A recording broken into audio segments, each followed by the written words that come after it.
आणि माणसाला देखील वेगळ्या भूमिकेतून जावं लागतं. कधी तो शिशु असतो, मग बालक असतो, मग युवक होतो, मग अधिकारी नेता बनतो आणि मग सगळं संपल्यावर मग तो रिटायर्ड होतो. पण जो माणूस आपल्या जीवनामध्ये विद्वान आहे, मोठं काम करतो, डॉक्टर, वकील, प्रोफेसर, पत्रकार, उद्योगपती, आणि ज्यावेळी तो निवृत्त होतो त्यावेळी त्याचं मन एकाकीपणाने ग्रासलं जातं.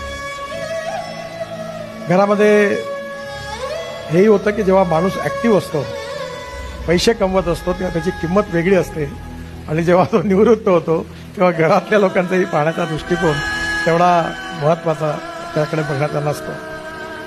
अशा वेळी अनेक लोकांच्या मनामध्ये कुठेतरी निराशा निर्माण होते, नैराश्य निर्माण होते, आणि त्या सगळ्यांच्या जीवनात दुःखाची सुरुवात होते.